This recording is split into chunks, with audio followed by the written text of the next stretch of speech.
Welcome, guys, back to the I Love Wrestling podcast. I'm your host, as always, Justin Woolwine, and we are here with astonishing Austin Mulitalo. No.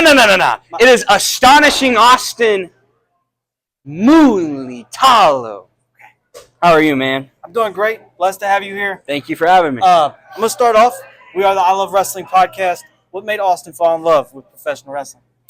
You know, at one point in time, I was a young kid, and as you get a little bit older in life, you know what makes you passionate, the things that make you happy.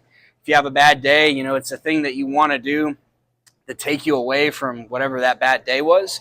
So for me, that was acting, but that was also professional wrestling. And then look at me now. I'm a professional wrestling superstar.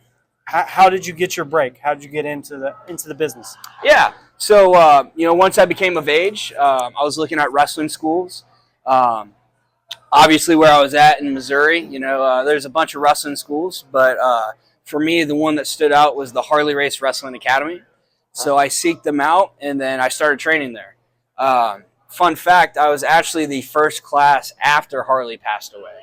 So, it's Rest a in big peace, Harley. Yes, rest in peace. It's a big burden to hold, but it's one of the coolest things for me.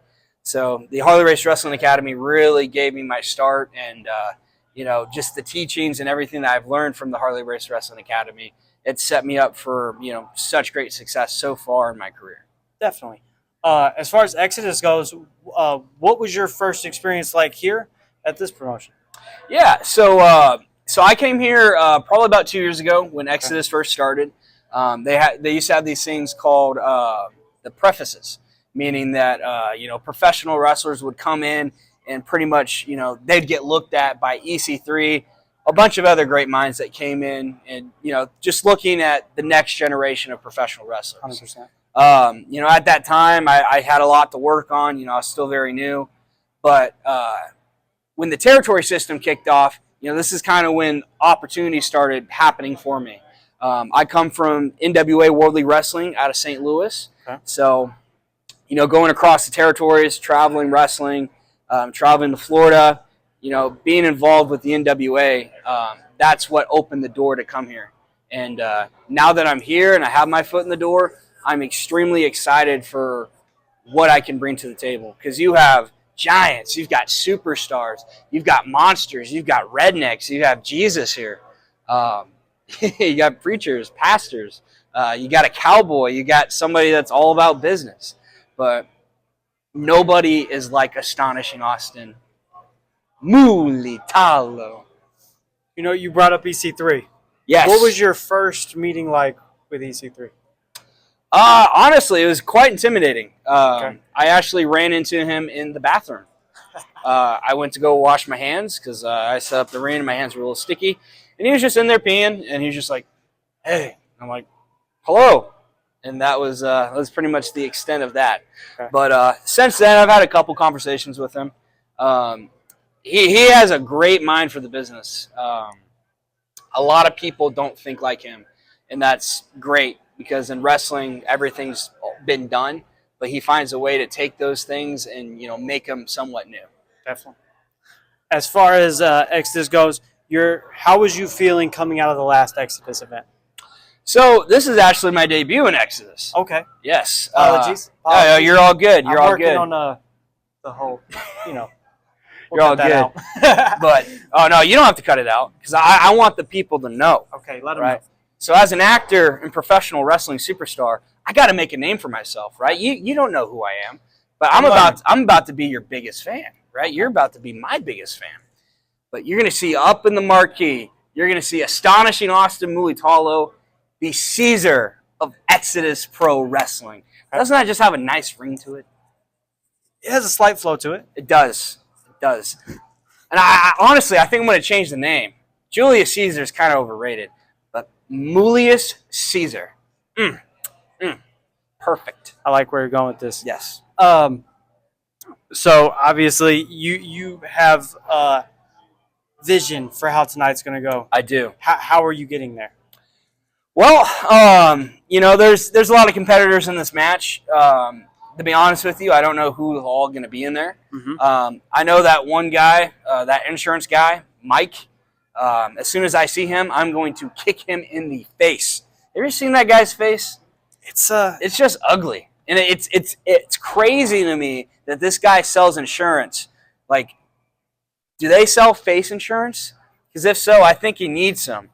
Did you see that match with Brandon Beretta? Dude, destroyed him. Like Brandon was rough on his face is like sideways now.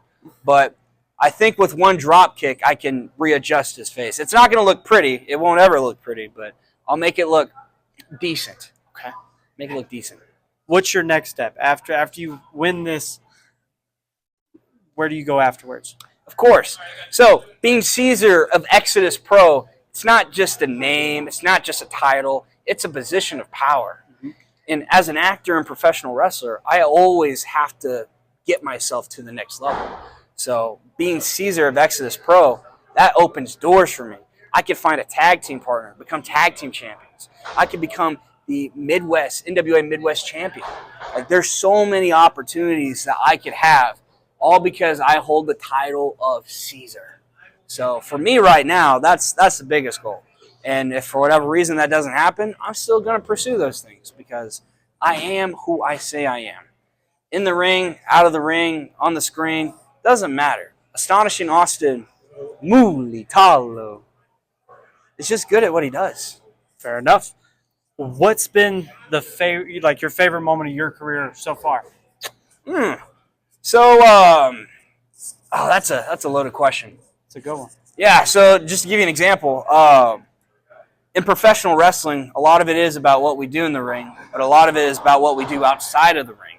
I recently got an opportunity to be invited to a career day at a school. Okay. Got to go in, talk to all these kids, answer their questions they had, and inspire them to be bigger and better things in life. So for me, doing stuff like that, that's really cool. Making an impact outside of wrestling, that stuff's always going to be up here for me. As far as the rest of the year goes, what are your biggest goals? What do you want to achieve by the end of 2025? Of course. So for me, obviously, I'm doing a lot of stuff with NWA, AEW, WWE. My goal is to, wherever I land, I want to be a top name, and I want to be the star of the show. Like, I want somebody to hand me the ball, and I just want to run with it. So for me, it's about taking opportunity and making the most out of every single one.